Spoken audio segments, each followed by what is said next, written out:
Top of the national basketball rankings, another college in western Massachusetts is enjoying some national attention.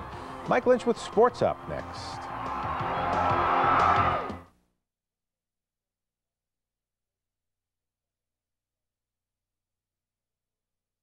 This has been a strong year for New England college basketball. UMass, UConn, and Boston College certainly get their fair share of attention. But as Mike Dowling reports, the team that may survive the longest in the NCAA tournament plays its home games in the far corner of the state, known as Williamstown. Welcome to your quintessential college town. One main street for a population of about 7,000, when school is in, that is. And location, well, let's just say it stands alone, in the northwest corner of Massachusetts. And I do mean corner. In fact, there's actually a spot on the outskirts of town where you can stand in the states of Massachusetts, Vermont, and New York at one time. Let me ask you why you came to Williams. Academics first. Yeah, that's obviously the biggest thing. It's a small place where you get to know everybody, and yeah, I could play basketball here. Enjoy it. Enjoy it, because you know what? Most of you are going to have jobs next year.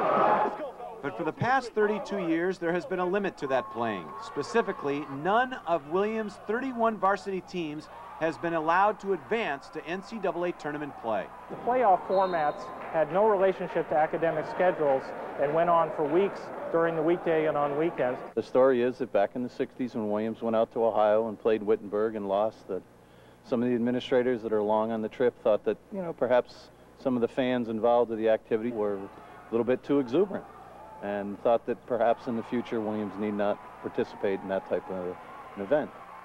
So back in 1961, when that decision was made, Williams played here in the LaSalle Gymnasium. But 7 years ago, they moved here to the John Wesley Chandler Athletic Center.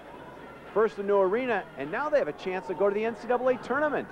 But you're not in both feet yet. It's still just a 3-year trial run. Well, you know, academic institutions move very slowly, and presidents now are very cautious about anything that expands athletic commitments. Everybody's real excited about just having a chance to go. Over the years, people have said that we've been a team that would have been able to go and do well, and we just wanted to prove to everybody that we are a team that can go and do well. Williams is about excellence.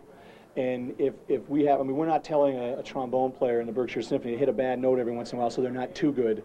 And in effect, we were telling our athletes, you can't be that good. So I think now that for our kids to have the opportunity is really what Williams is about. And we should be able to test ourselves at that level if we earn it.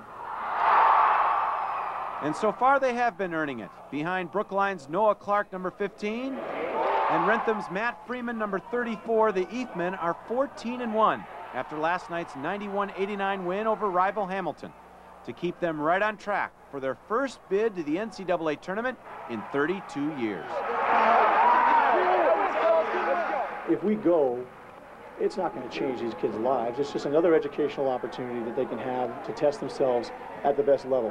It's going to be a nice experience. It's not going to, I mean, it's not going to turn them into millionaires. It's not going to, you know, the rumors, I don't even get a new car out of this if we go. So I'm feeling like I'm going to get hosed anyway. So I'm glad, but I am glad to be able to test for our kids to have that, and it's out there, and, you know, if we earn it, it's there. 1, 2, 3, hard work! Good job, babe. Mike Dowling, SportsCenter 5. Great story. You know, it's right out of the Chip Hilton old basketball series. Remember that, written by Claire B? This is basketball where, hey, they put a sign-up sheet on the hallway, you know, the end of October. Sign up, tryouts for basketball, and then turn on a whale of a team. Terrific. All right, great story. Still ahead on New England.